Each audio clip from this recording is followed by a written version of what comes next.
David, thank you very much for speaking to us today. It's absolutely great to have you here. Thanks very much. I'm very pleased. We're, we're traveling the length and breadth of the country and we're taking the pulse. And I have to say that having visited several places so far, it feels like this country is remarkably peaceful. Nothing bad is happening. Everyone seems to be very jolly. Maybe it's the weather. However, we've spoken to a lot of people who have talked about some big issues in this country. You've made waves in independent media and media as well, through your research too, that you feel that civil war is coming to the UK. Would you like to maybe expand on that point? Sure. I think that that the UK shows all the preconditions of civil war as understood in civil war, in the literature on civil war causation. Specifically, it is a country that is now deeply factionalized, and actually is specifically burdened by a form of factionalism called polar factionalism, where people are no longer really disagreeing on issues per se, but are disagreeing in accordance with their beliefs of what is the consensus idea within their tribe. So you get polar factionalization is basically the penultimate step before civil conflict, before violence. And it's a situation that only tends to, that really only arises when people are feeling extremely insecure and feel the necessity to look to their tribe, essentially. The second thing is that there is a perception, a very valid, frankly, perception on the part of the indigenous population of the UK, the native British people, that they're being displaced in their own country, and this is occurring at a rapid pace. You'll have heard this, I think, probably from many other of your interlocutors. It is a very common idea. It's generally been derided by elites who've treated it skeptically or have professed defense or surprised that people could even hold such views. But that is a pretty ridiculous position now to take when it's fairly obvious from the facts that it is essentially occurring. So within a generation, the percentage fraction of the British population, which is native Britain, has descended by about a quarter and is going to descend at an accelerating rate. Well, nobody asked for that. In fact, when the public has been asked for views on migration, it has been very decisive in its opinion, in its collective opinion, that it doesn't want it. So there is the matter of the perception of the imminent displacement of the native population, which of course is very much aggravated by the behavior of the migrant population towards the native Britons over the last generation, which is news of which has entered into the public sphere in a very prominent way with the revelations around the industrial scale raping of young primarily white working class girls over a generation and continuing on until this day. So we have a very factionalized country now with openly, essentially, ethnic parties in parliament, with 5 independent MPs who are effectively Gaza MPs who represent Muslim interests and make no bones about that. We have a public which is rapidly developing the strong apprehension that it is being displaced in its own country, and then finally, what has happened is people have lost faith in the ability of normal politics to solve these problems.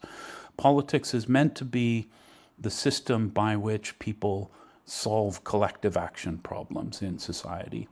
And no one, or not no one, but very few people now feel that the political system is able to cure itself. In fact, the political system is seen as the problem, and the potential for creating change through the normal means of the political system is seen to be exhausted. The most common political view in the country is neither left nor right in its orientation. It is the expressed view that voting does not matter. And this is a correct, that is a perfectly reasonable conclusion for people to draw from the facts, particularly the one I just mentioned, which is that when consulted on the issue of migration over every election since 1945, effectively, the people have been lied to and gaslighted. So you have these three factors, on top of which you have a couple of others. One is that normally a unified and competent elite is a strong bulwark against civil war, but we do not have a unified and competent elite. We have a competency crisis throughout society, but particularly within government and bureaucracy. This is quite evident across a range of policies, but also clearly evident, I would suggest, in things like productivity reports, which we haven't had actual productivity growth in the country in probably 20 years. So there is, we don't have a unified and competent elite.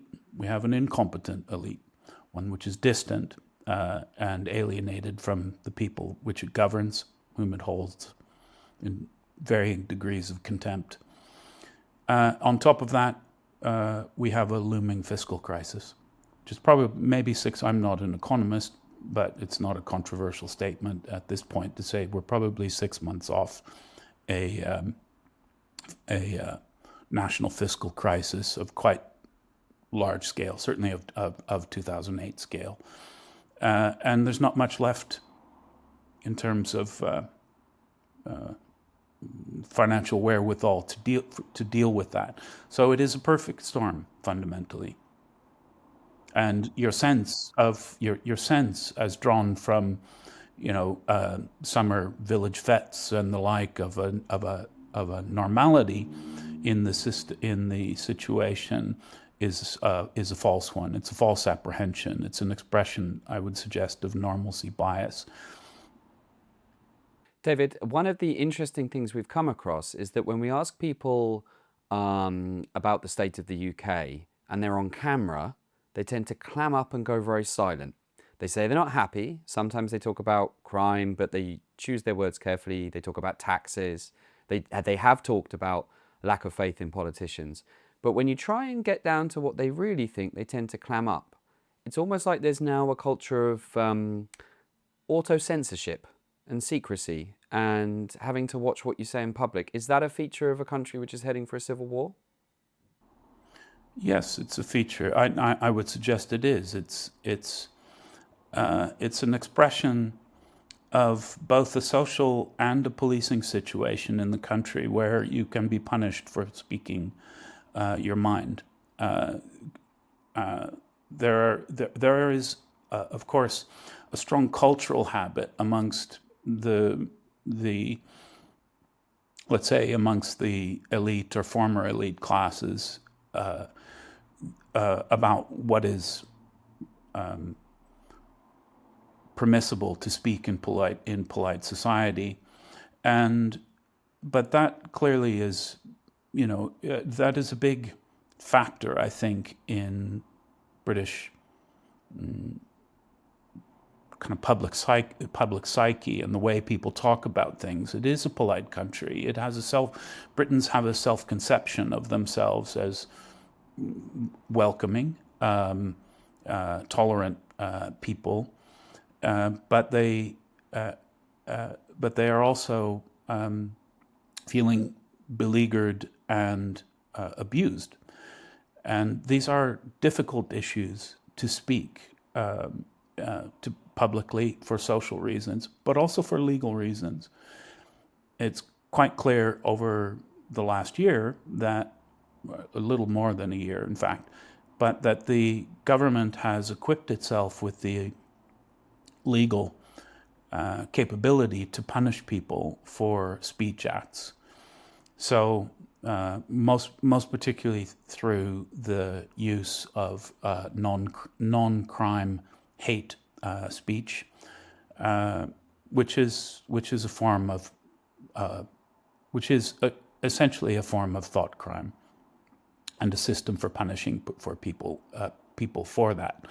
It's also clear, subsequent to the Southport riots of last year. In fact, yes. So if we just the Southport riots of last year, that the government will actively and severely punish people whom it considers when it considers that punishment would be a kind of salutary lesson for other people not to speak in a certain way, so these things together do make people cautious about what they say, and they are perfectly reasonable to be cautious. It's obvious that there are repercussions for saying things, and one is taking a risk when you do so. David, are you worried about being punished for the views you're talking about? Absolutely, yes. I have to be very cautious in the way I speak. I try to be. When I speak, I do apologize to your listeners when I halt and say a bit of and ah. That's just me thinking carefully about the words that I will use in the next sentence. And when I make a statement that I feel is controversial, that I know exactly why I'm saying it and what the evidence supporting that is, both the theoretical evidence, the interpretation of the literature, as well as the relevant kind of supporting evidence in terms of polling or the like. We've talked to a lot of people. In fact, Guy can maybe tell you about someone he spoke to yesterday who talked about a war between Christianity and Islam. Do you think those are the two tribes most at play here, or can you cut the cake a different way? There are multiple ways of cutting the cake, but the interethnic or essentially not the interethnic. It's the that divide between Christianity and Islam, or modernity and Islam, or whatever the problem is that the so-called Christian West is now primarily post-Christian. I mean, you're coming from Poland, which is where the situation is different, but the UK on the whole now is essentially an agnostic nation, so it's somewhat difficult to apply the label Christian here as though it is as simple as that, although it is pretty clearly a Christian culture, or one that is derived from precepts of Christianity and has a historical Christian tradition. It is by and large now not kind of actively church-going. But yes, I think the primary division is between Islam and non-Islam, probably best stated. As opposed, however, to the picture that I just painted of the post-Christian West, which is ambivalent about its faith, and relativistic in terms of its understanding of many aspects of human life. The Muslim population is considerably more cohesive, considerably more ambitious, and considerably more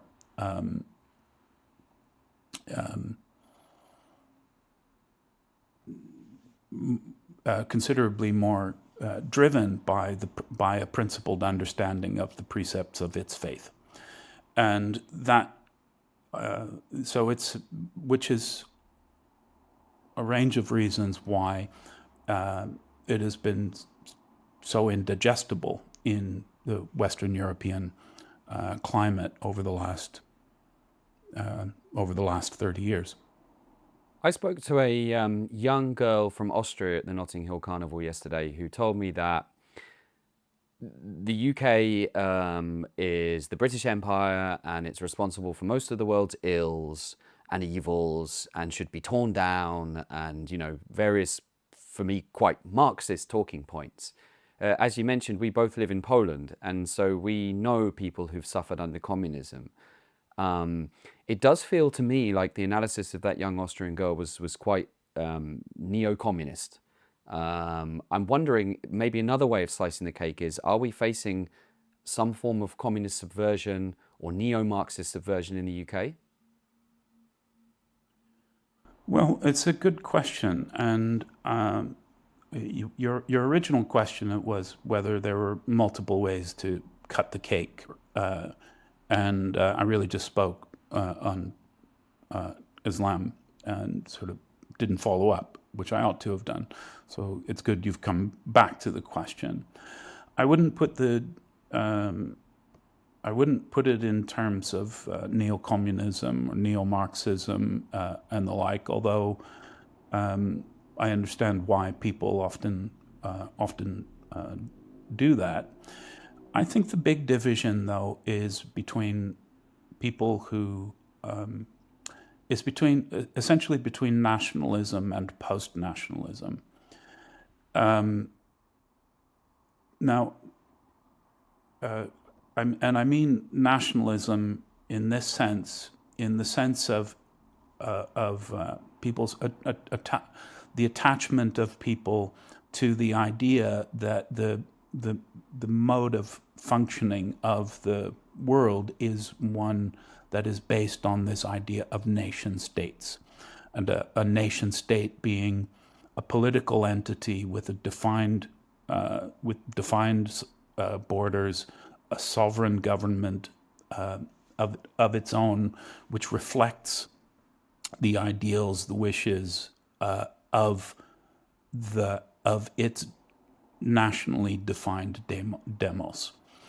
And within a nation state, generally speaking, you have a homogeneous cultural political entity that speaks its own language, that has its own cultural mores, its own traditions, and it insists upon those things within its own borders, without necessarily insisting upon its innate superiority to others. That's a different, one could say that's a different form of nationalism, kind of hyper-nationalism, but insists that within its borders, that its cultural traditions and legal traditions and mores and so on are supreme.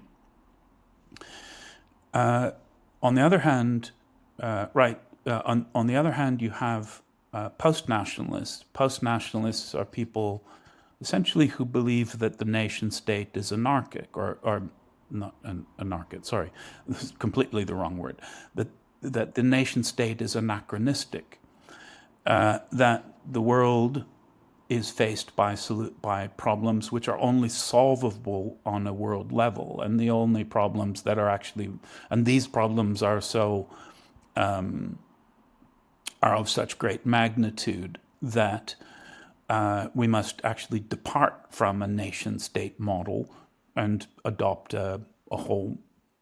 some kind of whole world model. Conveniently for the people who have such views, that then requires a global elite comprised of them and their friends who can swan about solving these problems. But you have national people who are national in their thinking, and you have people who are post-national in their thinking. The irony of our situation now is that we have nation states with nominally national leaders and national governments and national bureaucracies who are comprised almost entirely that are comprised almost entirely of people who are post-nationalist in their thinking. So, for someone like Keir Starmer, or Keir Starmer is probably a superb example of this. This is a man who is post-nationalist.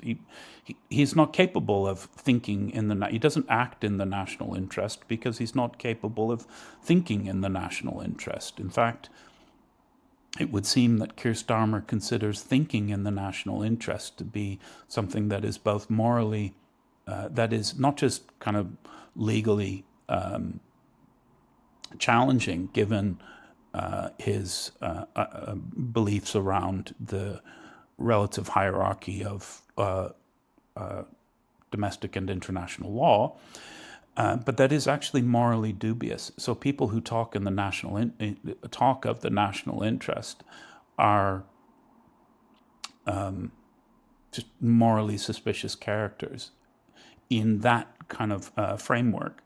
Another good example is the former top bureaucrat of the British government, Gus O'Donnell, when he was head of the civil service, and said quite openly that he thought that his job was not to serve. I have to paraphrase because I don't have the quote exactly in front of me, but who thought that his role was not to serve nationalist interest or national welfare, but to serve global welfare. Likewise, I forget the interviewer who did this, but it was an inspired question who asked Keir Starmer to declare if, given the choice, he would take Davos or Westminster. And he declared almost immediately, practically without a second thought, that he would take Davos. When asked to explain this choice, which is an odd one for someone who is just who is seeking highest political office in the land, he explained that Davos was the kind of place where important people worked on really big, important problems, whereas Westminster, to quote him exactly, is just a kind of tribal shouting place. That's exactly what I mean when I say you have national leaders who are post-national in their orientation. You couldn't get much clearer than that statement. I'm going to pass over to Guy in a couple of moments. Got just a couple more questions. So I've also been very interested. We talked about nationalism and the difference between people who believe in the nation, people who are post-national. It's been striking to me that as I've traveled across the country with Guy, I keep asking people, what does Britain mean? And most people either don't have an answer or they hesitate before they say something. I spoke to a farmer and he was just completely flummoxed. He wasn't able to stand or to say what Britain stands for. Whereas I would say, living in Poland, most Polish people, they'll have their vision of the nation. Again, I'm kind of cutting the cake here by looking at this from a different angle. But to what extent is this a kind of crisis in narrative? I have to phrase this the right way. A kind of narrative lack of understanding of who we actually are, maybe because we were once an empire and now we're just a middling top 10 GDP country?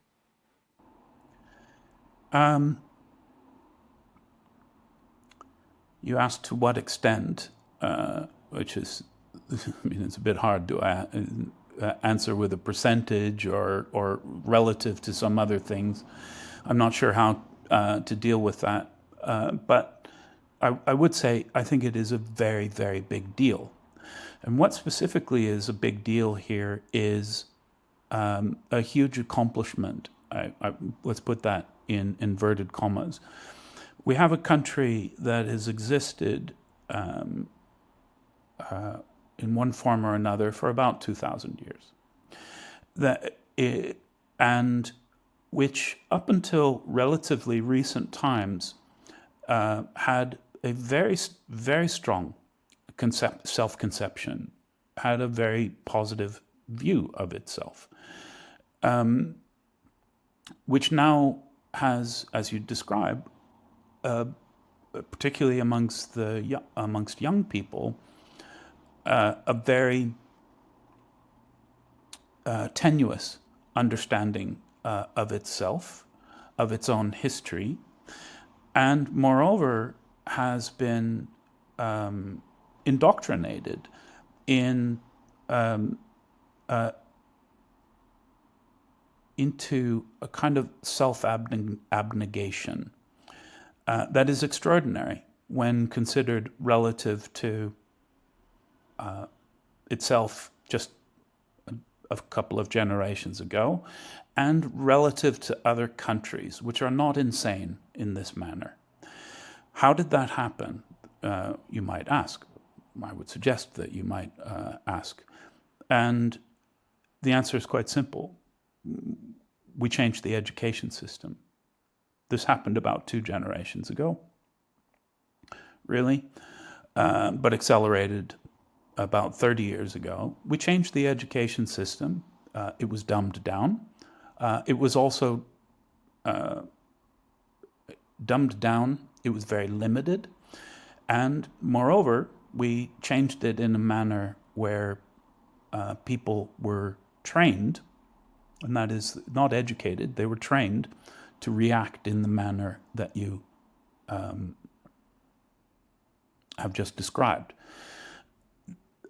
to perform this kind of self-abnegation, this ritualized denunciation of their own ancestors. I would,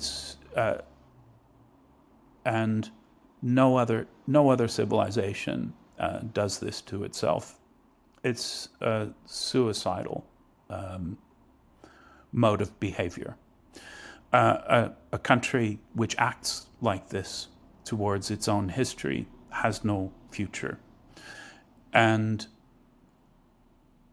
that, I feel increasingly, is not a coincidence, that the reasons why the education system was redesigned, rejigged to train people in this sort of behavior was in order to produce the results we are now seeing, which is a deracinated population which doesn't understand its past, which believes things about itself which are exaggerated and, if not completely untrue, and is incapable of propagating itself into the future.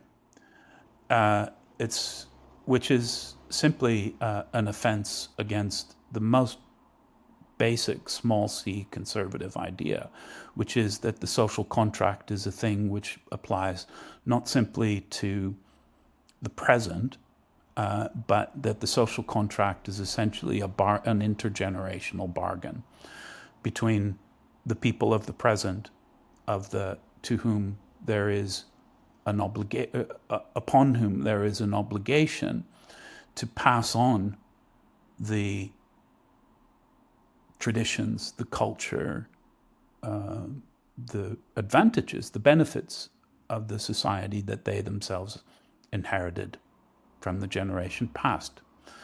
And that is not going to happen. On current trajectory, that will not happen.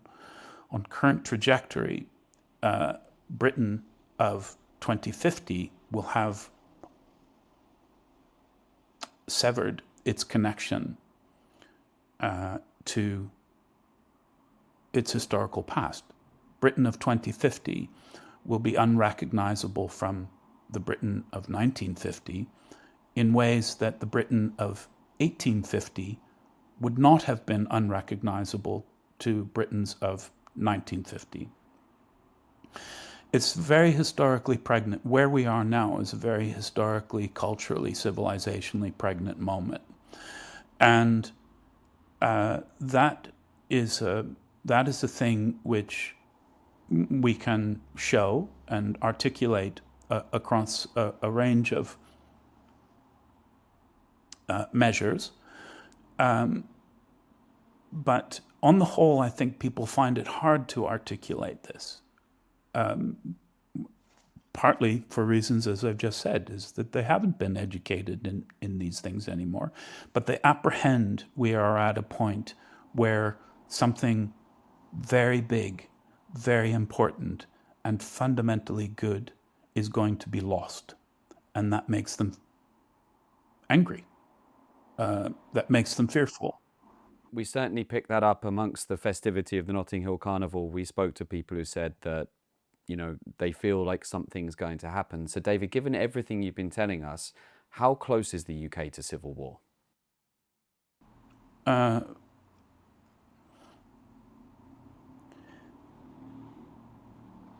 Very close, I would suggest. And it's accelerating. Where we are now is that I would say that a simple definition of insurgency, a kind of classical definition of insurgency, is one that is based upon the ideas of Mao Zedong. When people talk about classical insurgency, they will be referring to this idea that insurgency is a kind of three-phased concept. In the first phase, what is occurring is political organization, networking, movement building, the creation of kind of stable base areas. The second phase is where you start to get contestation or fighting emerges. The third phase is the offensive phase, where the formerly weak have achieved a material change in the balance of forces and are able to operate openly and essentially to seize the commanding heights, as you might put it. Okay, I'm going to pass over to Guy for a couple of questions in a moment, but David. I would just say that currently we are in phase one, or the native British population is in phase one. But when you look at things like the raise the flag movements, which are now occurring across the country, this is a form of territorial marking. This is an iconized articulation of a specific strategic narrative, which is we want our country back, or this is our country. It's a very simple message, but it's a very powerful one and very easily articulated. So you've got the raise the flag movements, you've got the counter migrant movement protests occurring around migrant hotels. You have the growing movements around the rape gang inquiry and other things. So you have a series of essentially movement building efforts which are occurring now at a very rapid pace, and that is building up, I think, a huge ball of political energy in the system, which is anti-status quo in its character. This isn't about these are not lobby groups. They're not looking. They want to change the system, and that is occurring at a pace that is, I think, that is surprising to me. I thought it was going to happen, but now that it is happening, I'm beginning to appreciate the metaphor of a tipping point and of a snowball effect. It's hastening very rapidly, is my suggestion. And violence will emerge from that. I can think of no other sort of instance where people have lost faith in the workings of the political system in the depth it has now done, that are faced with grievances, including, most importantly, the belief that they're losing the thing, which they are losing their country, and that has not metastasized into some form of violence. This is even before we've had an economic crash, and we've had things like AI automation doing to the white-collar professions what offshoring of industry has done to the blue collar industries over the last 30 years. It is a really explosive situation. Look, if you look at a time bomb before it goes off, right up to when the counter goes to 0, it just looks like a box with a digital counter on it. But it's an explosive, and we have an explosively configured society. So, given the UK is just about to explode, I'm guessing if I asked you, should Guy and I come back to the UK from Poland, I'm guessing your answer is no.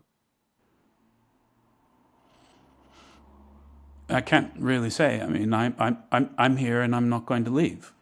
It depends. I mean, you've made Poland your home. Your home is the place where you ultimately your back is against the wall. You can't back up any further. Quite obviously from my accent, you'll have detected that I'm not British. I am British. I have naturalized here, but I immigrated here. I consider this place to be home, which means I don't have my back is to the wall. I don't have anywhere that I could retreat to. And you may have a place that you can do so. You may be able to say goodbye to Britain, not just on a personal level, but on a more abstract level. But many people are not, and I hope a lot of people are not, because it would be a tragedy for the human species.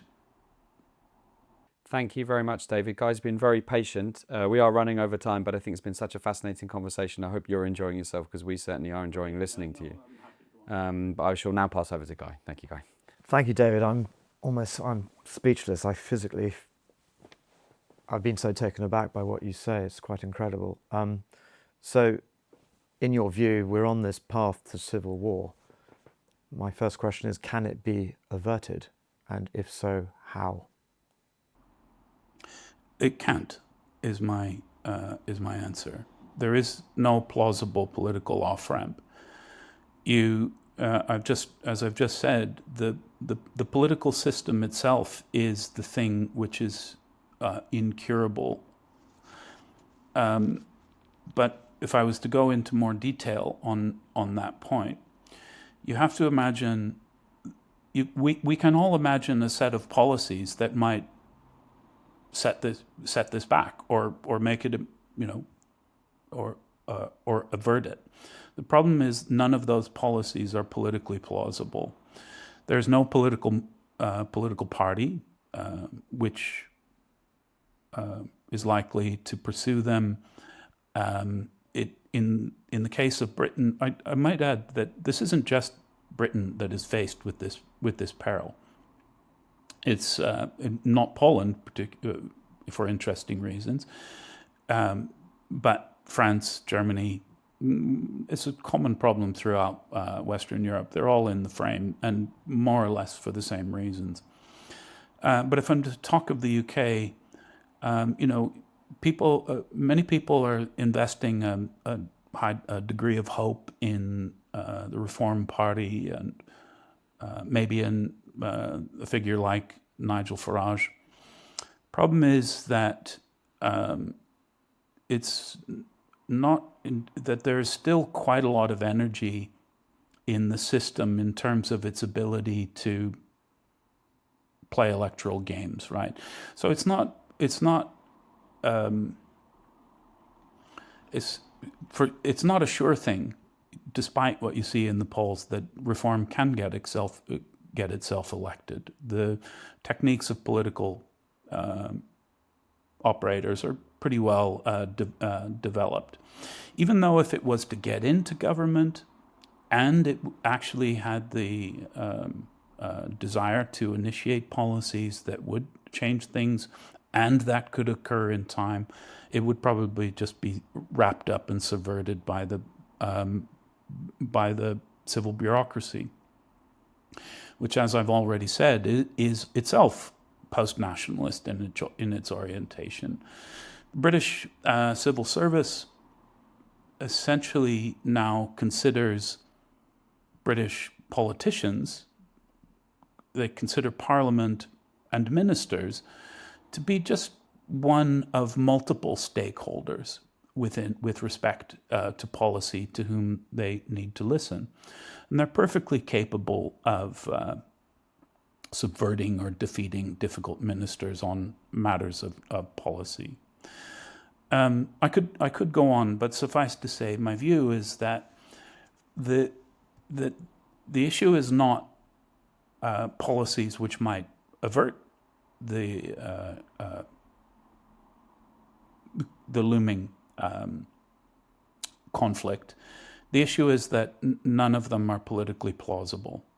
They're not going to happen fast enough. There's no chance of the political system catching up with the development of events, and that means you're going to have a separation or a rupture. So it's not going to be averted. The best that might happen, I feel, is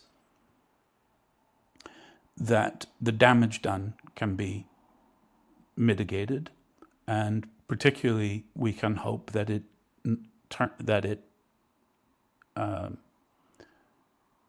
happens quickly. It doesn't last a long time. That would be my assessment, essentially. Rupture is going to happen, and the best thing is that it happens, that it doesn't last very long. Unfortunately, civil wars tend to last a long time. But anyway, we won't recover from what is happening for many, many years. It will take a generation or more.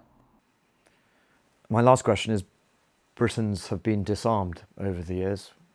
So how does a civil war actually manifest itself?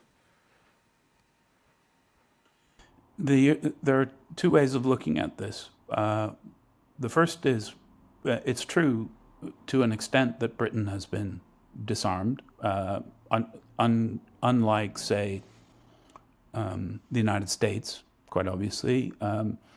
It is a relatively, we have much tighter gun control, as everybody knows well, particularly post Dunblane. On the other hand, the whole history of warfare, and particularly of civil wars, but the history of warfare generally, tells us that when people are frightened and angry and wish to arm themselves, that they are able to do so. Moreover, with respect to Britain and Europe generally, there is a gigantic stockpile of arms and people who know how to use them sitting right on our doorstep in the form of the Ukrainian war, into which we have poured hundreds of thousands of weapons, some of which have already entered onto the international market, others of which are currently in use or currently in stockpile. Nobody's really sure exactly where they are, because countries at war don't tend to be particularly assiduous in accounting. Things get lost. But that war is going to be concluded probably not quickly, but let's say in the next 2 years or so, almost certainly with NATO's defeat, at which point you will have many thousands of people now who are very angry, very probably PTSD and the like, very mentally wounded, very angry, very highly trained, and well-armed people who know how to use these things.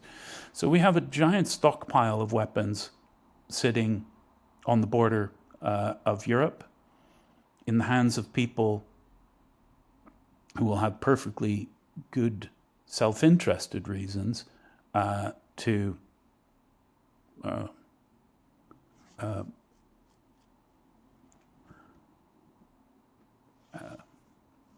be willing to redistribute them.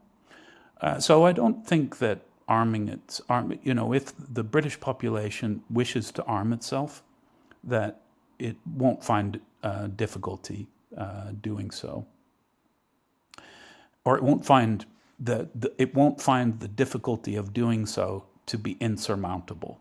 In other in country after country where similar situations where people have been largely disarmed at the beginning of the conflict, they have been able to arm themselves. It's simply a question of will and wherewithal, both of which are likely to exist.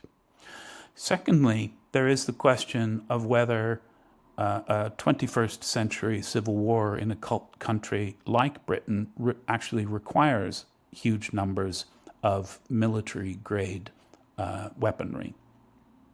And I think it doesn't. That is because of the character of the war as I imagine it occurring, which won't be which won't be like the American Civil War, with blue coats and gray coats fighting essentially a conventional war versus each other within. But it will be a war that's much more conducted by paramilitaries in the fashion of Northern Ireland or Italy's Years of Lead, or an exaggerated version of that. So a paramilitary conflict that is fought between competing tribes, essentially, with the state attempting, as its own resources diminish, to maintain some sort of degree of civil control, particularly over a few areas of the country. I'm going to guess, basically fractions of that area within the M25 in London and a few other key sites. And that this conflict will look like essentially would be dominated by attacks on infrastructure, with a view to causing the cities to implode, right? To have, or essentially to become unlivable or intolerable in which to live. So I don't think you need a lot. So there's not going to be an insurmountable problem of obtaining arms if people want to get them and are willing to pay. The world that will occur. And secondarily, it doesn't actually require a huge amount of military-grade arms to conduct the kinds of tactics that I expect are going to be employed, which will be much based more on infrastructural attacks on the logistical network, food distribution systems, electrical power supply, general economic functioning, and the like, with a view to creating situations, living conditions which are intolerable in ethnic enclaves, in the hope that that will compel people to pick up and move, to pick up and leave, to permanently reset the population demographic. Thank you very much, David, and I think it's a good moment to bring the interview to a close.